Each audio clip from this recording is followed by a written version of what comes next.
앞에 나와 우리 기도하는 우리 성도님들께 정말 귀한 복이 있었으면 좋겠는데 그 복이 어떤 복이냐? 오늘 9절 말씀에 보면 이런 말씀이 있어요. 아사의 하나님 여호와께서 그와 함께 하심을 보고 아사에게로 돌아오는 자가 많았음이더라.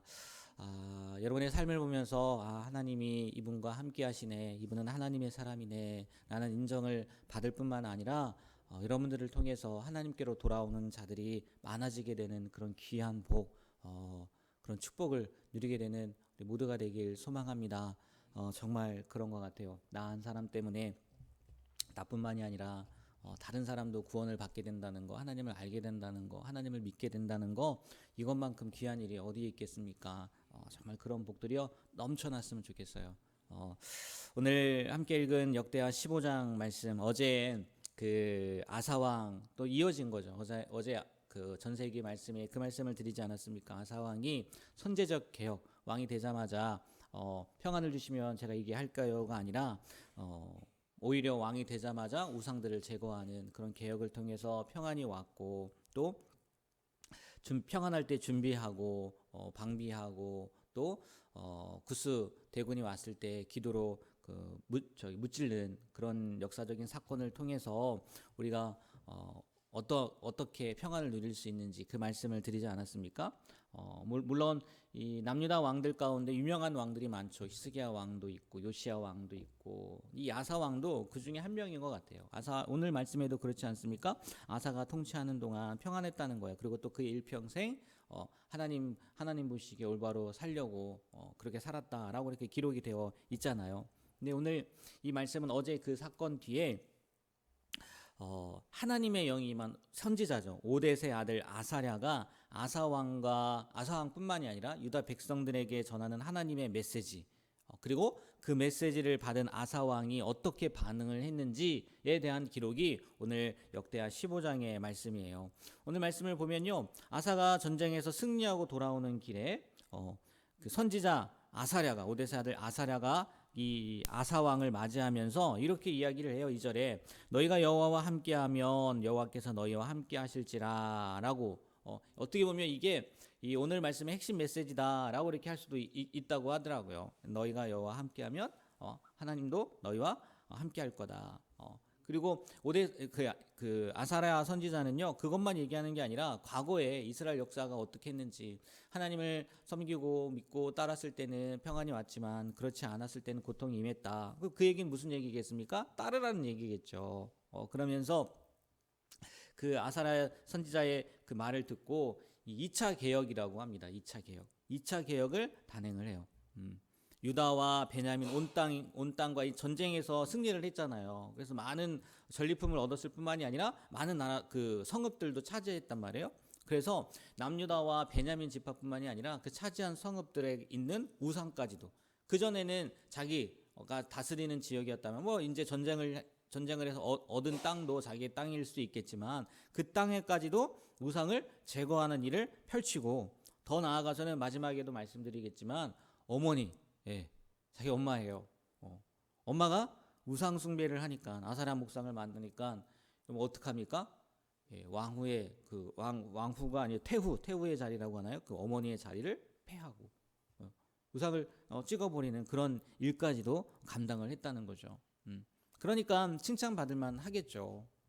오늘 이 말씀을 통해서 한 3가지 정도만 말씀을 드리려고 하는데, 먼저요, 아까 그 아사랴 선지자가 이야기했던 것을 가지고 다시 한번 말씀을 드리면, 아사랴 선지자가 아사왕을 만나서 첫 번째 한 메시지가 이거였단 말이에요. 너희가 여호와와 함께하면 여호와께서 너희와 함께 하실지라. 생각해 보세요. 아사가요, 그 구스 대군과 싸워서 이긴 것이 과거 일이에요, 지금 일이에요? 과거 일이잖아요. 지난 거란 말이에요. 어제가 되었든 그제가 되었든 지난 일이었단 말이에요. 그래서 이겼기 때문에 아마 이렇게 표현했을 수도 있을 거란 말이에요. 너희가 여호와와 함께 했기에, 함께 했으니까 하나님도 너희와 함께 해주셨어. 이렇게 표현할 수 있었을 텐데, 지금 아사랴 선지자는요, 그 전쟁에서 승리하고 돌아오는 아사 왕에게 뭐라고 얘기하냐면 너희가 여호와와 함께 하면이라는 거예요. 함께 하면. 이 말씀의 의미가 뭡니까? 너희가 과거에 이겼으니까 응? 너희가 과거에 이겼잖아요. 지금 과거에 이긴 거잖아요. 그러니까 지금부터 또 너희가 어떻게 하느냐에 따라서 하나님의 행동이, 주님의 동행이 결정이 된다는 거예요. 무슨 얘기를 드리고 싶은 거냐? 과거에 내가 하나님과 함께해서 승리했어요. 근데 그게 끝이라고요? 아니에요. 하나님과 함께하는 거는 네, 지금 말씀했지만 어떻게 된다는 거요? 계속 이어져야 된다는 거예요. 과거에 머물러 있지 말고, 과거의 승리에 취해 있지 말고, 앞으로도 계속 너희가 여호와와 뭐 하라고요? 함께 하라는 얘기예요. 그러면 하나님도 너희와 함께 하시겠다는 거죠. 우리는요, 이 아사랴 선지자의 말을 통해서 과거에 경험했던 승리, 그 은혜 안주하면 안 되는 거구나. 아사에게도 지금 그걸 얘기하는 거잖아요. 분명한 건 구원의 사건은 과거 일이에요. 여러분 다 이미 구원받아서 이 자리에 앉아 있는 거지 않습니까? 그렇죠. 구원의 사건은 이미 지나간 일이에요. 물론 진행되고 있는 과정이다. 성화의 과정을 겪고 있는 우리가 성화의 과정을 살아가고 있는 거다라고 할 수 있겠지만, 제가 말씀드리고 싶은 거는 구원의 사건은 과거이지만 주님의 동행과 능력은 현재 우리가 어떤 삶을 사느냐, 현재도 우리가 하나님께 순종하느냐, 현재도 우리가 하나님 앞에 큰 열심을 내고 있느냐, 현재도 하나님의 말씀을 믿고 있느냐, 그게 결정하는 거라는 거죠. 과거에만 머무르지 말고, 이 달리는 말에 채찍을 가한다고 승리하고 온 왕에게 지금 아사랴 선지자가 또 얘기하는 거예요. 승리한 이유가 뭡니까? 하나님께서 함께해서 승리한 거잖아요. 근데 또 함께하면이라는 거, 너희가 여호와 함께하면 계속해서 하라는 얘기죠. 그리고 아사랴의 그 예언을 듣고요, 그 말씀을 듣고 이 아사가 아까 말씀드린 대로 2차 개혁을 해요. 그죠? 다 성읍들에 있는 우상들을 폐하고 없애고 가르친단 말이에요. 근데요, 이 아사의 용기가요, 단순히 아사랴가 그렇게 하라고 했기 때문에 라는 것도 있겠지만, 오늘 말씀에서 정말 이렇게 좀 특이한 게 뭐냐면 13절 말씀에 보면 이런 말씀이 있어요. 13절. 13절 말씀 다 같이 한번 읽어볼까요? 이스라엘 하나님 여호와를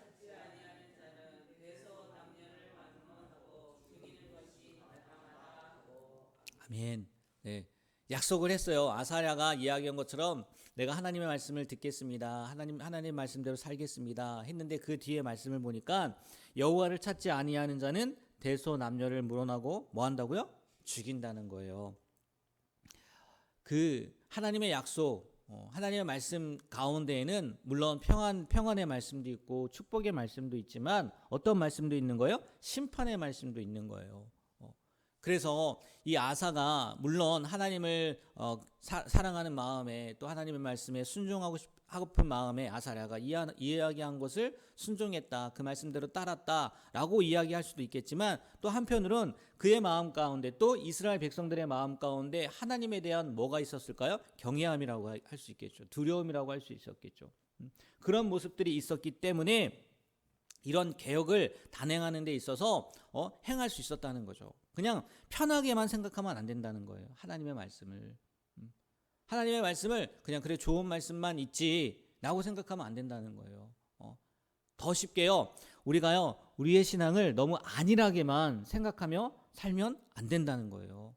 이 개혁이라는 것도요, 물론 하고픈 열정, 그런 마음도 필요하지만 또 한편으로는 어떤 게 그 개혁을 이끌어 가기도 하냐면 하나님을 향한 두려움, 경외함이라고 표현을 하죠. 그런 마음도요, 이 개혁을 이끌어 간다는 거죠.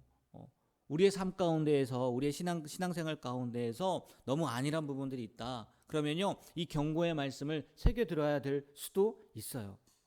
하나님의 말씀을 듣지 않는 사람들에게, 하나님의 말씀을 순종하지 않는 사람들에게 지금 뭘 경고하고 있는 거예요? 대소, 남녀를 막론하고 죽인다는 거예요. 죽인다는 거예요. 그러니까 물론 하나님을 사랑해서 우리가 하나님의 뜻대로 행하는 거 가장 좋죠. 근데 그렇게 하지 못할 거라면, 그렇게 하지 못하겠으면 이거라도 생각을 하는 거죠. 두려운 마음이라도 갖고 하나님의 뜻을 행하는 것을 늦게 하지 말고, 미루지 말고 제깍제깍 순종하라는 거죠.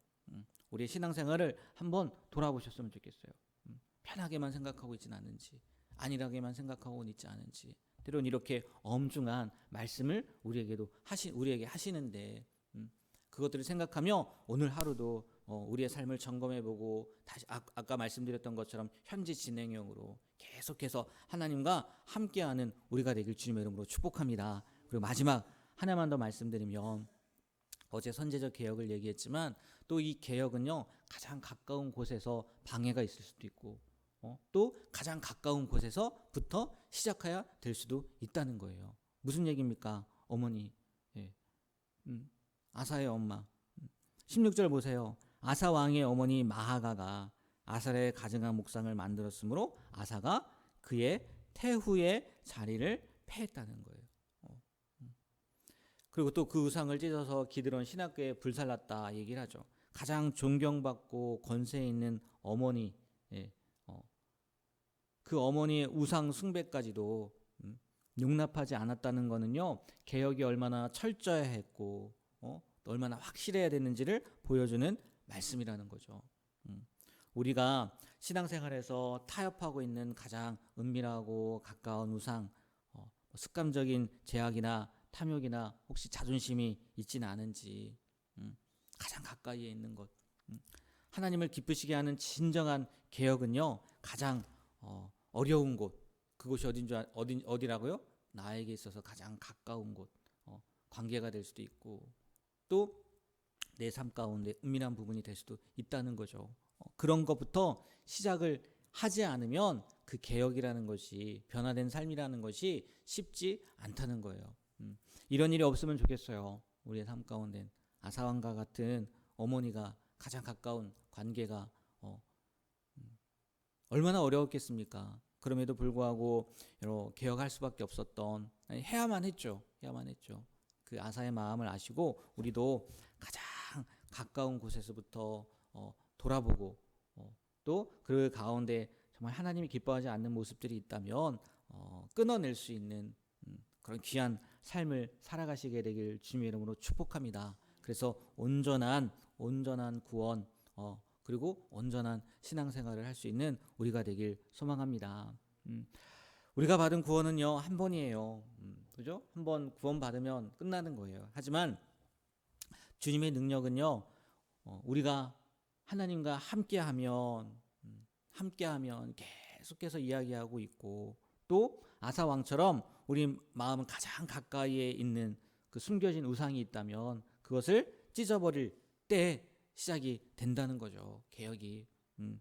하나님을 향한 경외함, 두려움 그것을 회복하고요.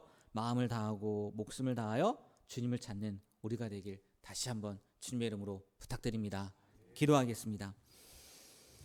하나님, 아사왕처럼 주님 보시기에 선과 의를 행하는 왕이 되기를, 우리가 되기를 소원합니다.